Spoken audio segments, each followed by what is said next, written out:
kids were innocent victims. So when we talk about the gang involvement, these two 13-year-olds and this 11-year-old, they didn't have a gang involvement. Allegedly. We didn't have interactions with them as a police department. They were good kids in the community. Allegedly. Traydon Crawford. Hey, man. Y'all know that man was destroying it. A subsequent investigation. Y'all hating on him. Police hating on him. But man can't win, can he? Let's get you boy Chris Brown. Another video y'all filming today. We have little baby, I'm concerned on him about a little baby in that shooting that they allegedly said he did the hit for it. Y'all feel me? He put the hit out. So y'all feel me? I hit subscribe button, like both my contact this. I ran to it. That already. At the time I'm making this video, we less than a week away from 3 months in 2025. Yet and still, the Atlanta Police Department is still playing the blame game for criminal activity. Are they right? Are they wrong? Well, I leave that to you guys and I'll just present the facts. Right, now, the Atlanta Police Department recently came out and said another rapper based out of Atlanta is responsible for another man's actions. And based on history with the DA, that's never a good thing coming out of Atlanta. Less than 24 hours of me making this video, Atlanta police had a news conference quoting that this rapper actions caused a chain of events that led to a retaliation shooting in this rapper neighborhood that left 2 teenagers dead. And of course, we'll later go over their stories and pay our respects. We'll also later identify the rapper, his alleged enemies according to authorities, and how this was orchestrated. But there's some key facts that authorities seem to be brushing across their shoulder. Like them coming out saying the retaliation came from a man in jail. That's a part of a jail-formed gang, which we'll later discuss, that was made in 2005. So in 2025, we still have men in the free world taking orders from men incarcerated to basically get them in there with them. But APD is coming out blaming a rapper. Also, nobody is mentioning that this was payback. But why they not shooting a target? It's 2025, yet and still again, and people still playing Mickey Mouse games shooting up apartments with kids in it. But because the rapper is from this neighborhood and he allegedly shot a music video where a dude incarcerated was from days before, Fam, that's where we at here today. And if you thought I sound remedial trying to explain that, but that's because that's really what's being presented to the public. Today we're gonna run down on this story. As mentioned, go over the facts that we just talked about. But before we go over this one, I want you guys to remember. Bro don't got nothing to do with, I feel like he don't got nothing to do with that. You feel me? Yeah, he went to his out block, shot a music video. But don't slide him back to go slide and allegedly, well, then allegedly, but hit the kids. And a lot of the kids is like, bro, how is that his fault? Y'all just saying that this could be the ringleader. Y'all just want something to just knock someone down. That's it. That's crazy though. I don't give you no angle. I just give you the story. So with that being said, make sure you like, comment, and subscribe. We'll jump right to it. In the beginning of the year, Lil Baby had managed to fight the criticism by dropping a #1 album on Billboard's chart. Released January 3rd, 2025, which means Who Hard Is Me, selling 145,000 units the first week. And with the success of his new album, he decided to go on tour, an upcoming tour with Big X the Plug, NLE Chopper, and Lil Shimmy.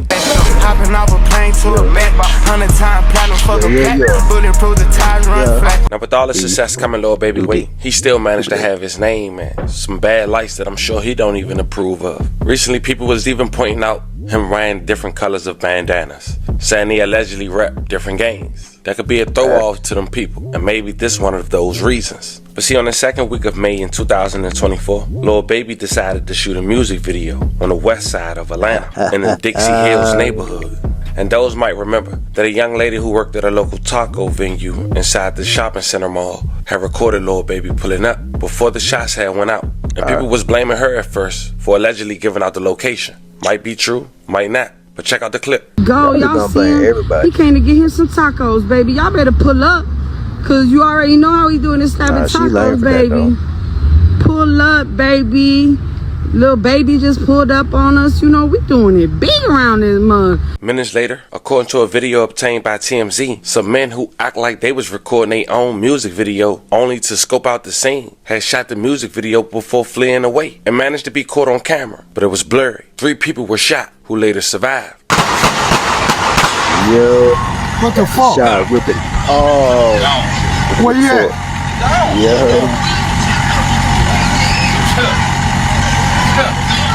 He gone. You can put it up. He gone. Who the fuck was that? I just sat right here and watched the whole time, bro. Made them real smooth, bro. Bro, I don't know what's going on. Real smooth, bro.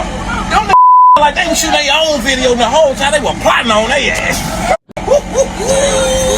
He said around 5 p.m. this evening, our officers were dispatched at a 2000 block of Verbena Street in reference to multiple people shot upon arrival. We did in fact find individuals that had been shot on scene. One of the individuals that was shot, he self-transported himself to the hospital where he was at Grady not too long after the incident, but the other two individuals were transported by EMS. A subsequent investigation. Y'all hating on him. The police hating on him. Bro, man can't win, can he? As revealed, there was a music video that was being shot at the location at the time in which the shots were fired. We do know that there were several people on scene as well as several vehicles, and we had multiple individuals flee the scene subsequent to the shooting. So we're still in the early phases of the investigation, but we do have some of the best detectives in the business that are working to try to get to the bottom of this. Who's the star of the rap video of this big shot? At this time, that's still under investigation. We are receiving some preliminary information, but we want to make sure that that information is vetted. And that we look at it carefully to make sure that the information that we're receiving from witnesses is in fact correct. The incident happened right in the shopping complex in which you saw the multiple shell casings right adjacent to the music video set. Yeah. The people that were shot were not a part of the video production team, but there may have been individuals involved in the totality of the production that were involved in the incident. At this time, it appears to be an isolated and targeted incident. Now, according to authorities, this pissed off the Goodfellas. They went to Oakland City, where Lil Baby is from, and shot it up. But before we go over those details, let's briefly talk about the Goodfellas. Where they from, where they represent. Now, the abbreviation for Goodfellas that most members would use would be GF. Also, they represent as the mob. This alleged gang was allegedly formed in jail back in 2005 by a man with a life sentence who go by the name of Abdullah Williamson, aka Lord Duel or Lord Frost. 5 years ago, this rapper named Psy Baby had shot a music video and was rapping GF. This music video managed to get many people indicted and even had this music video appear on First 48 before having the neighborhood being shut down for code violations. The mob, bitch. Shoot up in the air, you getting hit. Just GF, we ain't clicking though. Now, for more information, a GF is the third world Goodfellas mob. Goodfellas mob, first known as 30 Deep, as mentioned, it's a Rice Street born prison gang that eventually led to cliques and different crews to form and spread their influence all over Atlanta. And now, they have gained reputation as one of the most feared and respected gangs in Atlanta and one of the biggest crews in the city. So now we got a pretty idea on who GF is. According to APD, GF didn't like that Lil Baby shot a music video in their neighborhood. So in return, they got a call from a high-ranking gang member of GF that's incarcerated and was ordered to shoot up Lil Baby neighborhood. And they did just that. Almost 2 months after the music video was shot, on the first week of July in 2024. That's a great 2 months. That's what I'm saying. They're just trying to take Bird down. That's and whoever is that's in the cell. I don't see why you even did that, bro. I don't like. I seen something about they was trying to execute him for like $5 million or something like that. But bro, you ain't finna get no money off him, bro. Sit down. Shooting in Southwest Atlanta has claimed the lives of 2 young boys and left another one injured. At around 12:40 a.m., police responded to a call from an apartment complex on Spark Street Southwest, near People Street Southwest, in the Oakland City neighborhood. Upon arrival, officers found a 13-year-old boy dead at the scene. Another 13-year-old boy and 11-year-old were rushed to the hospital, where the second 13-year-old boy has succumbed to his injuries. May they both rest in peace and love condolences to their families. The 11-year-old boy had managed to survive. The Fulton County Medical Examiner Office has identified the two 13-year-olds as Jacody Davis and Lamar Freeman. The younger boy who was in the hospital appeared to be the younger brother of Davis. And the sad part is, Davis lost his life on his birthday. Once again, may they both rest in peace. Atlanta neighborhood. They are fed up with crime. Two 13-year-olds are dead, another hurt after an overnight shooting. This all happened at a complex in the Oakland City neighborhood, and Atlanta News First reporter Brittany Ford is live at Grady Hospital this afternoon where the surviving teen was taken. So Brittany, how is that child doing?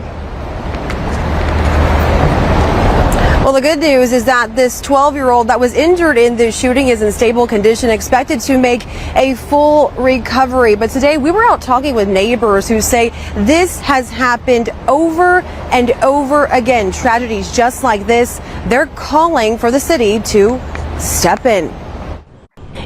Man, the city can't do that much, bruh. At the end of the day, it comes down to the community, bruh.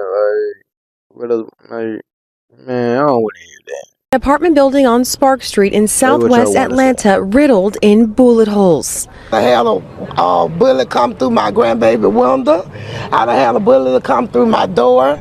These was an innocent bystander. We are not getting no help, no justice. Authorities say two teens who have been identified as 13-year-old Jacody Davis and 13-year-old Lamont Freeman were shot and killed while hanging out on these stairs just before 1 a.m. Tuesday morning. Family members of Freeman say the teen was killed on what would have been his 14th birthday. Today is his birthday. Literally. Today is his birthday, and that's not good at all. It's not. He's supposed to be here with us celebrating, doing what we do. Deborah Daniels says the apartment complex has been plagued with crime. We need help. I want the mayor and everybody else to come out here and please help us. City Council member Julian Bond says the city will be... Right.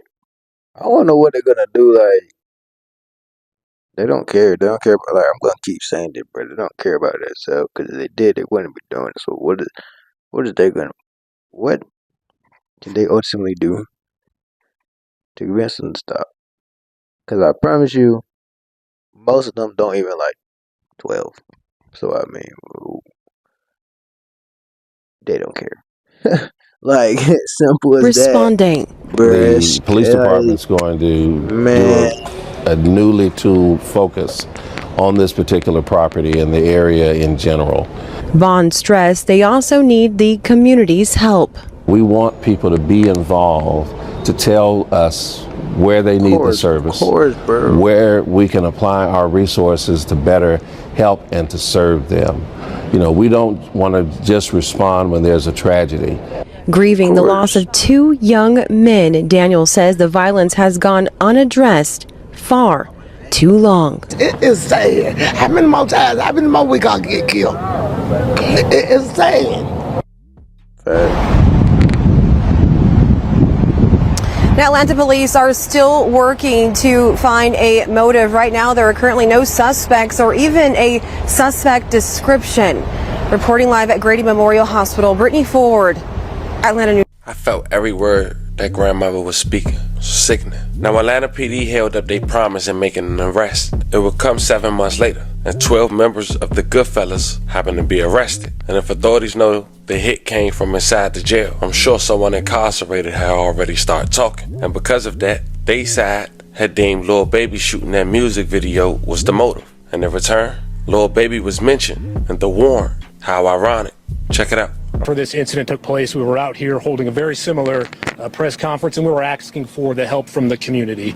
In just a moment, I'm going to show you some pictures of 7 individuals that we were able to take into custody in conjunction with this tragic incident. I stood here and told you the story how on July 2nd, just after midnight of last year, we had 2 13-year-olds and 11-year-old celebrating the birthday of Lamont Freeman. He had just turned 13. And he got to experience about 30 minutes of being a teenager before his life was taken. And when I turn it over to Major Woolfolk, he's going to discuss some of the investigative techniques and really the gang involvement and the gang ties that led to this incident taking place. But one thing I want to make absolutely clear, and I said it then and I'll say it again, these kids were innocent victims. So when we talk about the gang involvement, these 2 13-year-olds and this 11-year-old, they didn't have a gang involvement. Allegedly. We didn't have interactions with them as a police department. They were good kids in the community. Allegedly. And unfortunately, you know, their futures, their lives were taken. So I do want to thank all the community members that gave us tips and information on this case. And while I can't say necessarily that one individual tip broke this thing open. Each tip is like a little puzzle piece, and we took every one of those, glued them together, and we're able to thankfully bring this case to resolution. And I will say that even though we have made 7 arrests, you know, we never stop working cases. So if anyone has more information, we would ask that you do bring that forward, provide that to us, and we will certainly investigate every detail of those tips. Let them know. So right now we're going to show some images of the individuals that we have made arrests on. So 5 of these individuals we already had in custody, we had arrested. Some of them were in jail on previous charges not related to this. So once we establish probable cause, we're able to serve the jails in which they're housed with these arrest warrants. So the first one there is Mr. Sanders. Let me just flip in. Richard Hollis. Reginald Thomas. Never mad. Marcus Crawford. Goofy. Mr. Mobley. Another one mad. Tradon Crawford. Hey, man. Y'all know that man with the strong neck. Strong neck, boy. Don is one of the individuals that we took into custody yesterday. And then the final 7th individual is Mr. Ollie Caldwell. If you notice with these individuals, 2 of them share the same last name. It's because they are brothers. So it seems like there was some type of family history of gang activity, gang involvement. And unfortunately, on the night of July 2nd, that escalated to 2 13-year-old children losing their lives. So I'm going to turn it over to Major Ralph Woolfolk, and he will discuss a little bit of the gang conflict and some of the investigative techniques and procedures that we used to get us here today. So thank you. Thanks, Major. My name is Major Ralph Woolfolk of the Violent Crime Interdiction Section. And I first want to say the overall theme of this case is grown men playing gangster that left 2 of our children in graves and a community in fear. And we know in these communities that strength is about building community, not destroying it. And in this case, leaving 2 young people in their grave. I want to thank the community that was here with our investigation team from the inception of this incident. Out on the night of the incident, we not only received investigative assistance from this community, but we also saw a community that was full of compassion and love. Video evidence depicted several people in this community pouring out of their apartments, attempting to triage wounds, attempting to transport persons to the hospital, and making several 911 calls from this community that were used throughout our investigation that led ultimately, with their assistance, to some of the apprehensions in this case. Yep. I want to also thank the FBI, who has not only been an incredible partner to us throughout this investigation, but has also been a consistent partner to us throughout our fight, as Chief Shearbaum always says, against gangs, guns, and drugs. We have had a consistent partnership with the FBI that has aided us in suppressing our violent crime. And for our team members internally in the Atlanta Police Department that spent countless hours, investigative hours, a tandem approach, collaborative approach between homicide, between gangs, between our ACE unit, between our intelligence analysts, and several other internal units throughout the police department that spent countless hours working this case. I remember getting a call from the gang unit over 4th of July weekend asking to go up on a wiretap investigation. And subsequent to that call, the next 48 hours was spent on the phone with our district attorney's office, who was a great support to us throughout this investigation and trying to stand that T3 up. And through that investigation, our gang unit sacrificed vacations. Our gang unit sacrificed time with loved ones, sacrificed relationships throughout the course of this investigation. In 5,424 man hours from July 10th through October 30th, that was spearheaded by the Atlanta Police Gang Unit in a wire room to ultimately assemble key facts and elements leading us to where we are in the investigation.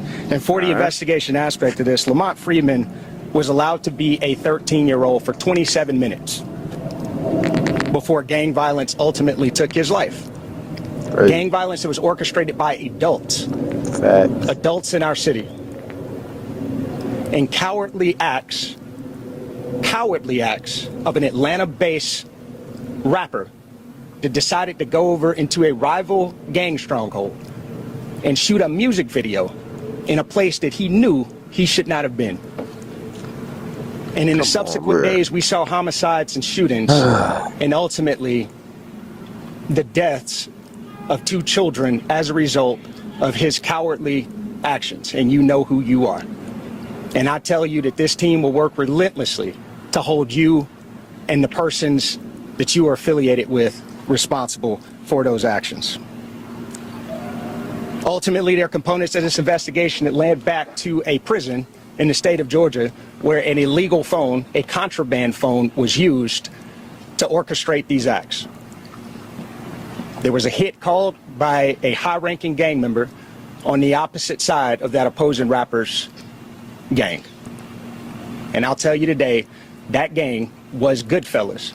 Goodfellas Criminal Street Gang being one of the most hyper-violent gangs in the city of Atlanta. And we will pursue you relentlessly in making sure that we keep this city safe and suppressing violence throughout our city. And lastly, I'll say, as Major Malecki indicated, there is still a $50,000 reward that is on the table for additional information in relationship to this case. And our detectives and our officers through all of the internal units and external units that you see here today will be knocking on doors and working with this community that has been so resilient to collect additional information to continue to move this investigation forward. Thank you. We'll now open up for questions. We'll start on that side with Tom Regan. Yeah, well, these 3 juveniles, I mean, was it a crossfire situation? Were they targeted? Was there a gun battle between rival gang elements? No, there was not. We do believe that the 3 juveniles, 2 who were killed, 1 who was injured, they were just outside on the steps celebrating a birthday party. We don't believe that they were the intended targets of that gunfire. But these individuals that we have shown indiscriminately opened fire on that apartment complex, resulting in these 3 children getting injured and killed. And one quick follow-up question. The person who made the call for a hit from prison, that isn't one of the people who are already in jail. This is another individual we're talking about. Yeah, the individual that orchestrated this from Hancock State Prison, he was already incarcerated. So he's going to be charged in this, of course, too. Yeah, he has been charged. Yeah, so I have a couple questions. The last 2 people, I know that you said that one of them was Trayvon Crawford. Who was the other person that you just arrested?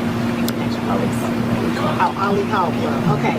And so then, are we going to name the gang on the other side? We named the Goodfellas, but what's the name of the gang that's affiliated with this rapper that we're not naming? Yeah, at this time, so not to compromise the integrity of this investigation, we will not be naming that gang. It is a hyper-violent hybrid street gang here in the city of Atlanta, and there's subsequent information that will follow in the upcoming preliminary hearing. So these guys that were arrested were Goodfellas members? Yes. Yep. Hey man, y'all already know what it is. I don't know, fam. For some reason, I just feel like it's a bad time to be a rapper. I thought to break the stereotype that this place belongs to this person or this person can't go there, going there would break that narrative. But in fact, it don't.